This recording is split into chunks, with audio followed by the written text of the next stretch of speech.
Hello everyone, welcome to my thesis. Uh, this is a channel where you will get your academic content related to your JEE mains and advanced.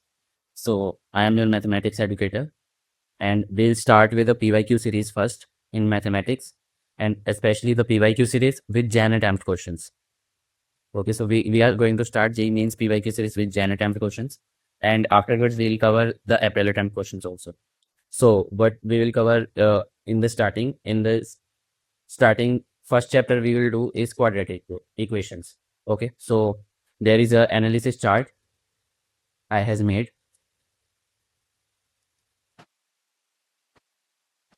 See how many questions are there in quadratic equations in JEE Mains 2026 in Jan attempt. So there are total 9 questions. Total 9 questions were asked out of 10 shifts. There were total 10 shifts and overall questions were asked 9.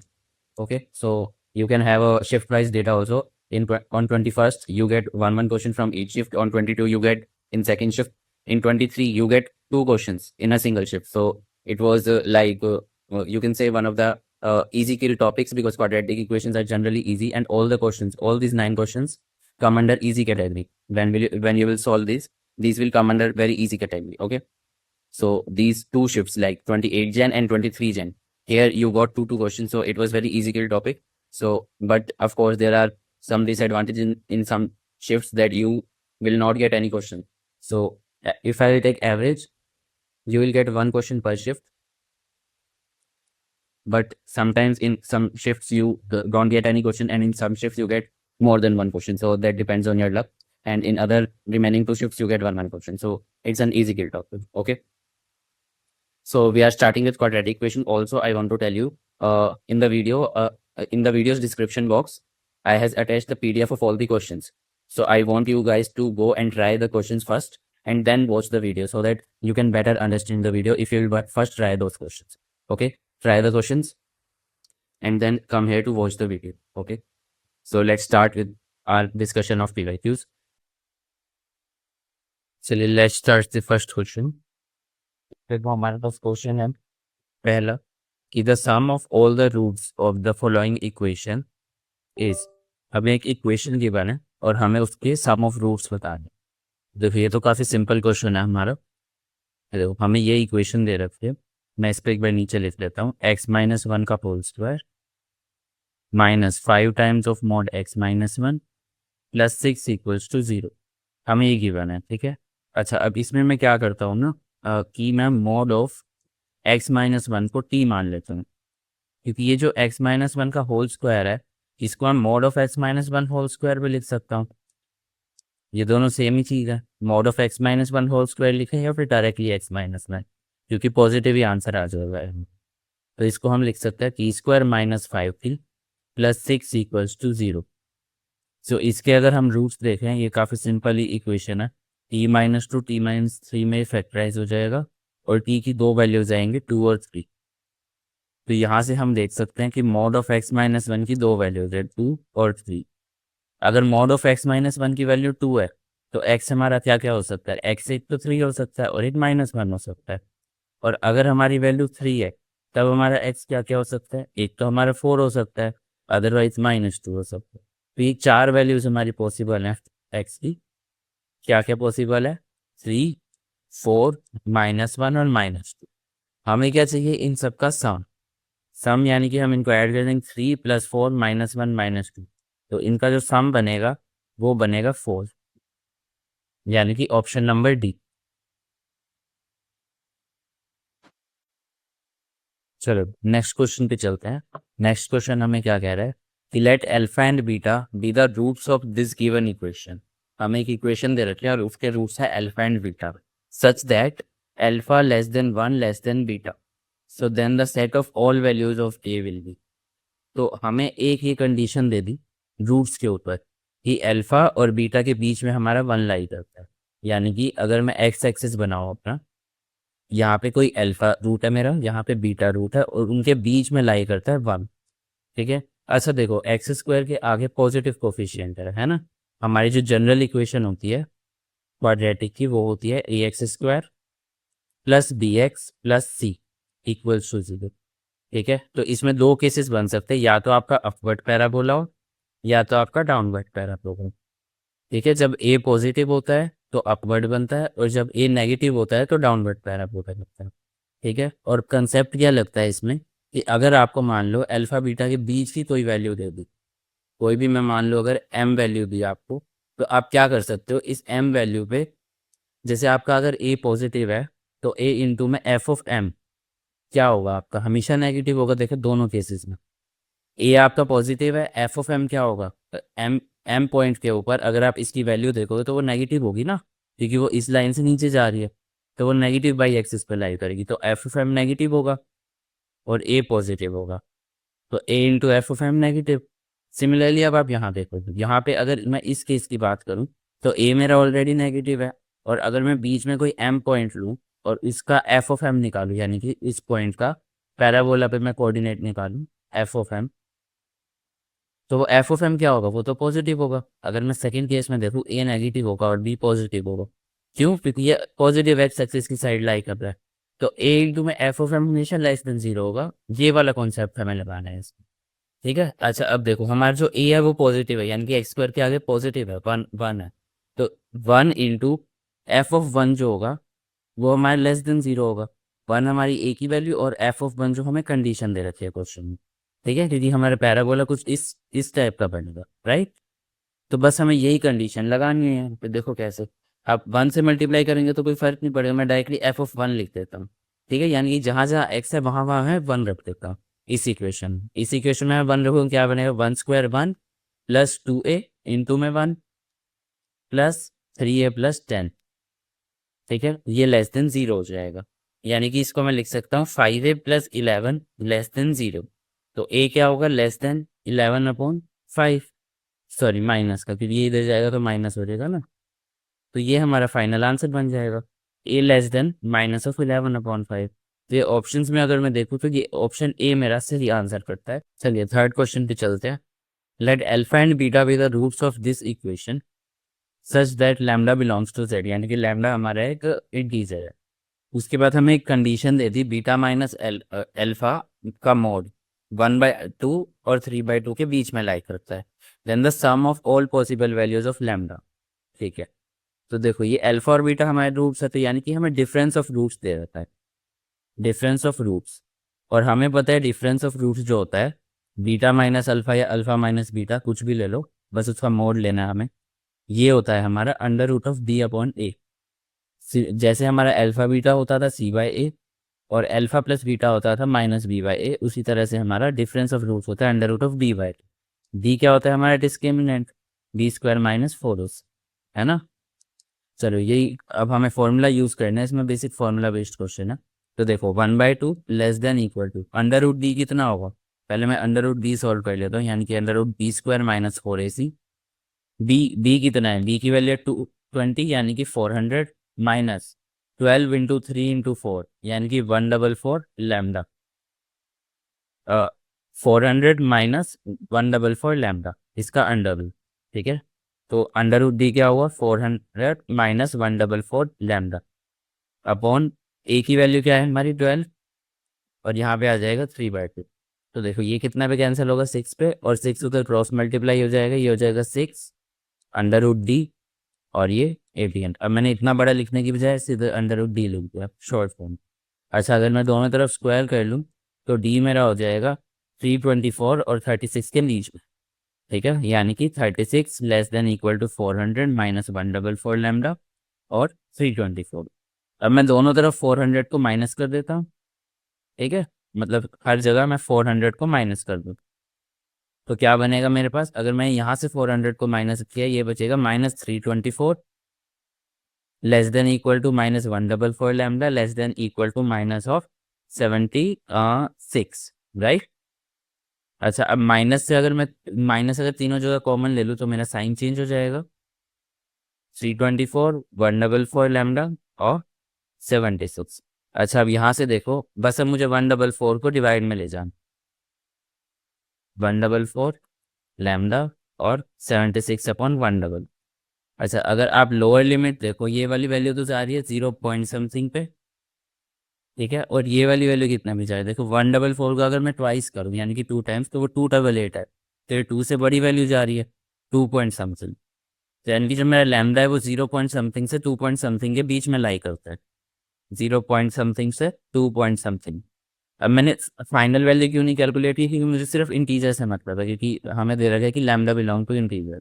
तो हमारा जो lambda होगा उसकी दो ही possible value हैं, 1 और 2, क्योंकि मुझे तो सिर्फ इंटीजर से मतलब है ना, और फाइनल वैल्यू क्या आ रही है मुझे उससे कोई काम नहीं। तो देखो sum of all possible values of lambda क्या होगा, 3, 2 + 1 = 3, तो आंसर हमारा फाइनल हो जाएगा 3।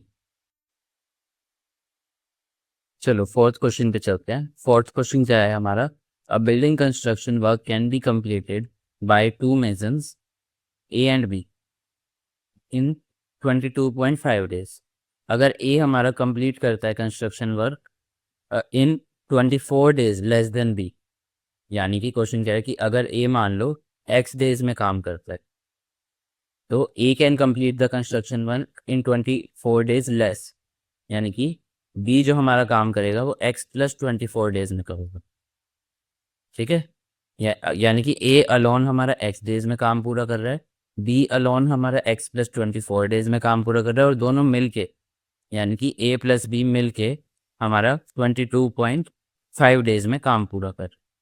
ठीक है, अच्छा इसमें अब हम अपना बेसिक यूनिटरी मेथड लगा सकते हैं। देखो कैसे, अगर मैं कहूँ एक दिन में ए कितना काम करेगा, तो होगा 1/x वर्क, क्योंकि x डेज में एक वर्क कंप्लीट हो रहा है, तो एक 1 डे में 1/x वर्क कंप्लीट होगा। सिमिलरली 1 डे में बी कितना काम करेगा, 1/x + 24। Again same logic, unitary method. अच्छा, और यही अगर मैं कहूँ कि एक दिन में ए प्लस बी मिलके कितना काम करेंगे, तो वो होगा 1/22.5, है ना, तीनों 1/22.5 हो जाएगा हमारा आंसर। देखो अब इसी चीज़ का हम यूज़ करेंगे, अब हम इनको डायरेक्टली ऐड कर सकते हैं, क्योंकि हमने 1 डे के लिए तीनों का निकाल लिया ना। अच्छा, अब अगर हम इन दोनों को ऐड कर दे तो हम इसके इक्वल रख सकते हैं। देखो कैसे, 1/x + 1/x + 24 इक्वल्स टू 1/22.5, है ना। तो हम इस इक्वेशन को आगे सॉल्व कर सकते हैं। अब बेसिकली हमें बस इस इक्वेशन को सॉल्व करना है और कुछ नहीं करना। देखो हम सिंप्लीफाई करते हैं, 1/x + 1/x + 24 इक्वल्स टू, ये हो जाएगा हमारा 2/45। अच्छा, अब एक बार एलसीएम ले लेते हैं। ऊपर होगा 2x + 24, नीचे होगा x + 24 इक्वल्स टू 2/45। ठीक है, तो यहाँ से हो जाएगा हमारे पास x + 12 इंटू में 25, सॉरी 25 क्या ना, देखो इस 2 से यहाँ पे कॉमन ले लिया, 2 और कैंसिल कर दिया, और यहाँ पे आ जाएगा 45 इक्वल्स टू x इंटू में x + 24। ठीक है, तो यानी कि 45x प्लस ये देखो, ये हो जाएगा 12 इंटू 45। तो अगर मैं इसको मल्टीप्लाई करूँ, ये 90 इंटू 6 और 9 6 हो जाएगा 540, तो हो जाएगा x² + 24x। अच्छा, अब देखो x², इसको इधर ले आओ, कितना बनेगा, -21x और -540 इक्वल्स टू 0। ठीक है, आई होप ये समझ आया होगा। अच्छा, अब ये देखो x जो x डेज है, यानी कि जो x डेज है वो तो a का काम है ना, यानी कि a अलोन x डेज में काम करता है, और हमें यही तो निकालना था question. When the mason a will complete the construction work in, यानी कि a अकेला कितने दिनों में काम पूरा करेगा। तो हमें यानी कि इस क्वाड्रेटिक इक्वेशन को अब सॉल्व करना है, and I hope quadratic equation तो आप सब सॉल्व करना जानते हो। ठीक है, वो बेसिकली इसको अब खाली फॉर्मूला लगा के सॉल्व करना है। इसके जो दो रूट्स होंगे, इसका पहला रूट होगा हमारे पास 36, ठीक है, और दूसरा रूट आएगा हमारे पास -15। ठीक है, ये दो हमारे पास रूट्स आएंगे आफ्टर सॉल्विंग। तो इनको सॉल्व करके हम -15 को तो रिजेक्ट कर देंगे। क्यों, बिकॉज हमारा जो नेगेटिव डेज तो हो नहीं सकते, एक्स हमारा नंबर ऑफ डेज है, तो हम 36 को ही ले गए एज अ फाइनल आंसर। तो ऑप्शन नंबर ए हमारा करेक्ट आंसर। चलो नेक्स्ट क्वेश्चन शुरू करते हैं। If alpha and beta such that alpha is less than beta are roots of this equation. हमें एक इक्वेशन दे रखी है ये, ठीक है, और x ग्रेटर देन 0 हमें ये भी दे रहा है। उसके बाद तो हमें क्या करना है कि इस वाले पर्टिकुलर एक्सप्रेशन की वैल्यू निकालनी है, यानी कि हमें अल्फा और बीटा चाहिए सबसे पहले। तो उसके लिए हम क्या करेंगे, पहले तो मैं अपनी इस इक्वेशन को लिख लेता हूँ, -2 + √3 मॉड ऑफ √x-3, ठीक है, प्लस ये लिखा हुआ है x - 6√x + 9 माइनस में 2√3 = 0। अच्छा, अब इसमें एक ऑब्जर्वेशन लेनी थी आपको, क्या कि ये जो है इसका स्क्वायर यहाँ पे लिखा हुआ है। देखो कैसे, अगर आपको ऐसे नहीं दिख रहा तो मैं √x को t ले लेता हूँ एक बारी को, ठीक है, अब दिख जाएगा आपको, ये देखो। अब यहाँ पे क्या लिखा हुआ है, t-1 प्लस ये लिखा हुआ है t² - 60 + 9 माइनस में 2√3 = 0। अच्छा, अब ये होता क्या है, सॉरी यहाँ मैंने 1 लिख दिया, यहाँ 3 यहाँ पर, ये हमारा t-3 का होल स्क्वायर है, राइट। देखो, तो यहाँ दिख गया आपको कि ये इसका होल स्क्वायर है, यानी कि मैं कहूँ मोड ऑफ t-3 को मैं u ले लेता हूँ, ठीक है। अगर मैंने इसको u ले लिया तो क्या बनेगा, ये देखो, ये बन जाएगा u², ये वाली टर्म। उसके बाद ये वाली टर्म क्या बनेगी हमारी, अ, इसको ले लूँगा मैं -√3, सॉरी -√3 + 2 ऑफ u, और उसके बाद बनेगा -2√, = 0। ये हमारी इक्वेशन बन जाएगी जब मैंने इसको u मान लिया, ठीक है। अच्छा, अब इसके रूट्स देख लो, ये हमें बाय ऑब्जर्वेशन ही दिख रहे हैं इसके रूट्स, ये देखो। अगर हम बाय ऑब्जर्वेशन देखें, ये सम ऑफ रूट है और ये प्रोडक्ट ऑफ रूट है, तो हमारे दो रूट हमें साफ साफ दिख रहे हैं, -√3 और 2। और बाकी आप सोल्व करना चाहो तो सोल्व भी कर सकते हो। तो u की जो वैल्यू है, देखो u हमेशा पॉजिटिव होगा क्योंकि ये मोड के इक्वल है ना, मोड ऑफ t-3। तो यानी कि u की जो दो वैल्यूज हैं, 2 -√3, इसको तो हम रिजेक्ट कर देंगे। क्यों, क्योंकि नेगेटिव तो u हो ही नहीं सकता, है ना। अच्छा, अब देखो मोड ऑफ t-3 जो है वो किसके बराबर है, 2 के इक्वल है। मोड हटेगा तो प्लस माइनस लग जाएगा हमारे पास, +-2। इस 3 को उधर भेजेंगे तो क्या बनेगा, 5 और 1, है ना। एक बार +2 लेंगे और एक बार -2 लेंगे, तो t की दो वैल्यूज आ रही हैं, 5 और 1। अच्छा, अब t क्या था एक्चुअल में, √x था, तो हम यहाँ पे पुट कर देते हैं t को। √x हमारा कितना है, 5, 1, यानी कि या तो 5 है या तो 1 है। तो x की क्या वैल्यू है, 25 या फिर 1। x की दो वैल्यूज आ गई, तो यही तो हमारे अल्फा और बीटा है। देखो, ये अल्फा होगा और ये बीटा होगा हमारे पास, क्यों, क्योंकि अल्फा हमारा स्मॉलर है ना बीटा से, हमें क्वेश्चन में गिवन है, तो बड़ी वाली वैल्यू बीटा है, 25 बीटा है और अल्फा है 1। अब देख लो, 25/1 का अंडर रूट यानी कि 5, और 25 × 1 का अंडर रूट यानी कि 5। तो 5 + 5 कितना होगा हमारे पास, 10। तो फाइनल आंसर होगा हमारा ऑप्शन नंबर डी। चलो क्वेश्चन 6 शुरू करते हैं अपना। देखो, क्वेश्चन 6 में हमें लॉगरिथम की नॉलेज होना इंपॉर्टेंट है, उसके बिना हम ये क्वेश्चन नहीं सॉल्व कर पाएंगे। देखो, मैं इक्वेशन लिख लेता हूँ, log of x + 3 6x² + 28x + 30 equals to 5 - 2 times of log base 6x + 10 और x² + 6x + 9। देखिए, ये हमारी इक्वेशन है और हमें क्वेश्चन कह रहा है the sum of all real solution of the equation. तो पहले हम सारे सॉल्यूशन निकाल लेते हैं इसके।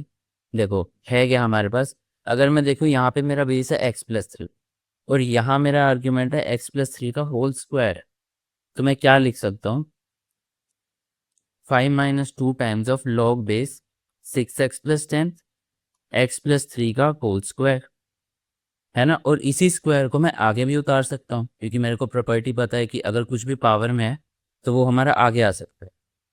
एक हमारी प्रॉपर्टी होती है log base, log of m power n, तो n आगे आ जाए, n log m। इसी प्रॉपर्टी का हमने यूज़ किया है यहाँ पर, ठीक है। अच्छा, अब मैं क्या करूँ, base change property. Base change property क्या होती है, अगर log of a of b है, यानी कि a बेस है और b आर्ग्यूमेंट है, तो मैं इसको रेसिप्रोकल कर सकता हूँ और बेस और आर्ग्यूमेंट को मैं चेंज कर सकता हूँ। ये मेरी प्रॉपर्टी होती है। इस प्रॉपर्टी का अब हम यूज़ करेंगे। देखो क्यों करेंगे यूज़, देखो अभी मैंने क्या किया, इसको मैं लिख दूंगा 4/log ऑफ बेस x + 3 और आर्ग्यूमेंट हो जाएगा 6x + 10। अच्छा, ऐसा मैंने क्यों किया, ताकि दोनों साइड मेरा बेस हो जाए x + 3। अब क्या है, मुझे आर्ग्यूमेंट देखना है। आर्ग्यूमेंट अगर मेरा 6x + 10 इस साइड भी बन गया तो मैं उस वैल्यू को टी एज्यूम कर सकता हूँ। तो मैं देखता हूँ इसको फैक्टराइज करने की कोशिश करता हूँ। अगर फैक्टराइज करने पर 6x+10 आ जाएगा तो हमारा काम हो जाएगा। देखो अगर मैं इसको फैक्टराइज करूँ तो मेरा एक फैक्टर बनेगा x+3, एक फैक्टर बनेगा 6x+10, और यही हमें चाहिए था। अच्छा देखो अब यहाँ पे एक और प्रॉपर्टी लगेगी, वो क्या होगी, log ऑफ mn जो होता है वो बन जाता है log of m plus log of n। यानी कि ये दोनों मल्टीप्लाई में तो ये दोनों प्लस में चले जाओ, यानी कि log ऑफ x+3 6x+10, ये तो हमारा सेपरेट हो जाएगा, plus log of x+3 into x+3, यानी कि बेस भी x+3 और आर्ग्यूमेंट भी, तो वो हो जाएगा 1। जब बेस और आर्ग्यूमेंट सेम होते हैं तो आंसर हमारा 1 आ जाता है। ठीक है, अच्छा अब देखो अब ये बन गई हमारी फाइनल इक्वेशन। ये देख हमने सॉल्व करके अपनी फाइनल इक्वेशन पे पहुंची है। अच्छा अब क्या करो, अब बेसिकली बस मैं इस वाली टर्म को टी ले लेता हूँ, तो होगा क्या, t+1 इक्वल्स टू 5-4/t, यानी कि t equals to 4-4/t। LCM ले लेते हैं, t² इक्वल्स टू 4t-4, इधर जाएगा t² - 4t + 4 इक्वल्स टू 0, यानी कि t-2 का होल स्क्वायर इक्वल्स टू 0। तो क्या बनेगी मेरी t की final value, t equals to 2, right. चलो अब t को मैं पुट कर देता हूँ, t मेरा क्या है, लॉग बेस ऑफ x+3, और आर्ग्यूमेंट है मेरा 6x+10, ये मेरा 2 के इक्वल है। ठीक है, 2 के इक्वल है तो मैं क्या लिख सकता हूँ, x+3 का होल स्क्वायर, यानी कि x² + 6x+9, ये किसके इक्वल होगा, मैंने इसको इधर भेज दिया तो ये होगा 6x+10 के इक्वल। देखो अब 6x से 6x गया और 9 उधर जाएगा तो कितना बनेगा, 10 - 9 बार, तो x की क्या वैल्यू बची, 1 और -1। बस हमारा फाइनल आंसर आ गया 1 और -1।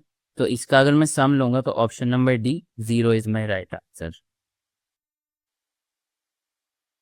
चलो सेवंथ क्वेश्चन करते हैं। सेवंथ क्वेश्चन क्या कह रहा है, the smallest positive integral value of a for which all the roots of this equation are real and distant. Real and distant यानी कि क्या कंडीशन लगेगी, डी ग्रेटर देन सी। ठीक है, अच्छा देखो इक्वेशन जो है हमारे पास वो बाई क्वाड्रेटिक है, x⁴ - ax² + 9 इक्वल्स टू 0। तो यहाँ पे हम x² को अगर t ले लेंगे तो ये हमारी क्वाड्रेटिक बन जाएगी, ये तो काफ़ी इजी होता है। तो ये देखो हमारी क्वाड्रेटिक इक्वेशन बन गई, और अब हम इसमें d ग्रेटर देन 0 का फॉर्मूला लगा दें। ठीक है, d ग्रेटर देन 0 मतलब b² ग्रेटर देन 4ac, क्योंकि डिस्टिंक्ट है तो हम इक्वल टू का साइन नहीं। ठीक है, b² यानी कि a² ग्रेटर देन 4 × 1 × 9, तो a² हमारा ग्रेटर देन है 36, तो a क्या होगा हमारा ग्रेटर देन 6, या फिर a लेस देन -6 हो सकता है, बट इसको हम कर देंगे रिजेक्ट। क्यों, क्योंकि a हमारा स्मॉलेस्ट पॉजिटिव इंटीग्रल वैल्यू। ठीक है, अच्छा a ग्रेटर देन 6 है और स्मॉलेस्ट पॉजिटिव इंटीग्रल वैल्यू है, तो a की वैल्यू क्या होगी हमारी, 7 होगी। सबसे स्मॉलेस्ट पॉसिबल इंटीग्रल वैल्यू हमारी 7 हो सकती है, क्योंकि ग्रेटर देन 6 चाहिए हमें, तो आंसर 7 आ गया हमारे पास। ठीक है, चलो 8th क्वेश्चन शुरू करते हैं। Let s equals to this, हमें एक इक्वेशन दे दी, क्यूबिक इक्वेशन, जहाँ पे ए बी सी तीनों नेचुरल नंबर है और लेस देन 20। ठीक है, लेस देन या equal to 20, be a set of polynomial, the number of polynomials in S which are divisible by this. अगर हमारा कोई पॉलिनोमियल एक दूसरे पॉलिनोमियल से डिविजिबल होता है, तो यानी कि हमारा जो ये पॉलिनोमियल है x² + 2, ये इसी पॉलिनोमियल का फैक्टर भी होगा, है ना। देखो अगर x³ + ax² + bx + c इससे कम्प्लीटली डिविजिबल है, तो मैं क्या कह सकता हूँ कि ये जो है ऊपर वाला जो न्यूमरेटर है हमारा, ये हमारा इस फॉर्म में होगा, तभी तो ये कम्प्लीटली डिविजिबल होगा ना, अदरवाइज ये कम्प्लीटली डिविजिबल नहीं हो सकता। तो यानी कि हम जो इस क्यूबिक इक्वेशन का वो इस फॉर्म में रिप्रेजेंट कर सकते हैं। ठीक है, तो अब एक बार इसको सॉल्व करते हैं, x² + 2 और साथ में x + कोई k, जहाँ पे k जो है वो कोई नेचुरल नंबर होना चाहिए, क्योंकि ए बी सी तीनों हमारे नेचुरल नंबर ही तो है। ठीक है, तो इसको मल्टीप्लाई करेंगे, क्या बनेगा, x³ + kx² + 2x + 2k। ठीक है, अच्छा अब इससे एक बार कंपेयर करो, तो क्या आ रहा है, a हमारा आ रहा है, ये देखो k और a हमारे इक्वल है, यानी कि a हमारा k के इक्वल है। अच्छा 2 और b हमारे इक्वल है, तो b तो हमारा 2 के इक्वल है, b की तो एक फिक्स वैल्यू आ गई, और c जो है वो 2k के इक्वल है ना। अब हमें चाहिए कि कितने पॉलिनोमियल्स पॉसिबल है। अच्छा अगर मैं यहाँ से देखूँ ए इक्वल्स टू के, और ए जो है वो लेस देन इक्वल टू 20 है, तो के की वैल्यू भी लेस देन इक्वल टू 20 जा सकती है। ठीक है, यहाँ पे के कुछ भी ले लो, है ना, यहाँ पे तो के को बिलोंग टू एनीथिंग, कुछ भी ले लो, क्योंकि बी की तो एक फिक्स वैल्यू है, बी के पे डिपेंड नहीं करता। और अगर मैं इस पे जाऊँ तो यहाँ पे के जो है वो मेरा लेस देन इक्वल टू 10 आ सकता है। क्यों? क्योंकि सी लेस देन इक्वल टू 20 है, तो वो 2 के है ना। ठीक है, तो हमें इन तीनों का इंटरसेक्शन लेना पड़ेगा अगर हमें क्वेश्चन सॉल्व करना है, क्योंकि हमें कंबाइन करना है ना तीनों को। तो इन तीनों का इंटरसेक्शन लेंगे तो ये वाली वैल्यू मेरी डोमिनेंट है, यानी कि के लेस देन इक्वल टू 10, क्योंकि ये कॉमन आ रहा है सर। तो हमारे टोटल कितने पॉसिबल होंगे पॉलिनोमियल्स? 10 पॉलिनोमियल्स पॉसिबल है।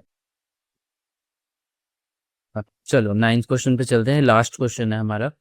देख क्या कह रहा है क्वेश्चन, कि हमारे दो रूट्स हैं अल्फा और बीटा, जहाँ पे बीटा हमारा ग्रेटर रूट है, और ये हमें इक्वेशन दो। ठीक है, सच दैट 1/अल्फा 1/बीटा, इनका जो डिफरेंस होगा वो 1/3 के बराबर। ठीक है, हमें लैम्डा सॉल्व करना है, तो होगा के पहले तो एलसीएम ले लेते हैं। क्या होगा? Beta minus alpha upon alpha beta, किसके इक्वल है? 1/3 के। अच्छा, अब डिफरेंस ऑफ रूट्स जो होता है वो होता है हमारा अंडर रूट डी अपॉन है, और जो हमारा प्रोडक्ट ऑफ रूट्स होता है वो हमारा सी अपॉन है। इन दोनों का अगर हम डिवाइड करेंगे तो क्या बनेगा? अंडर रूट डी अपॉन सी। ठीक है, और बाहर मैंने मोड लगा दिया ताकि नेगेटिव साइन जो भी हो वो हट जाए, क्योंकि यहाँ पे मोड भी होता है ना साथ में। ऑल दो हमें बीटा ग्रेटर देन अल्फा दे रखा है, तो ये पॉजिटिव ही आएगी वैल्यू, ये हमें इसीलिए ही दे रखा है, बट स्टिल मैंने मोड लगा दिया, चाहो तो मत लगाओ। ठीक है, अब अच्छा, अब सी की वैल्यू क्या है? 3 है, और डी कितना है हमारा? Under root of b square, यानी कि लैम्डा प्लस 3 का whole square, minus 4 into a into c, यानी कि 4 इंटू 3 इंटू लैम्डा, यानी कि 12 लैम्डा इज इक्वल्स टू 1/3। 3 से 3 कैंसिल होगा, और ये स्क्वायर भी होगा उस साइड जाके, तो 1 स्क्वायर 1 रहेगा। तो इसको मैं क्या लिख सकता हूँ? Lambda square plus 9 plus 6 lambda minus 12 lambda equals to 1। इसको मैं लिख सकता हूँ लैम्डा स्क्वायर, और ये हो जाएगा माइनस ऑफ 6 लैम्डा प्लस में 9 इक्वल्स टू 1, जिसको मैं लिख सकता हूँ लैम्डा माइनस 3 का होल स्क्वायर इक्वल्स टू 1। तो यहाँ से मेरे पास क्या वैल्यू आएंगी? लैम्डा माइनस 3 हमारा, सॉरी, लैम्डा माइनस 3 हमारा 1 भी हो सकता है और -1 भी हो सकता है ना। तो लैम्डा क्या क्या होगा? 4 और 2। लैम्डा की दो वैल्यूज आ गई हमारे पास, और हमें क्या पूछ रहा है? Sum of all possible values of lambda, हमें ये पूछा जा रहा है। तो 4 और 2 को हम ऐड करेंगे तो ऑप्शन नंबर सी हमारा राइट आंसर होगा। तो लास्ट क्वेश्चन था।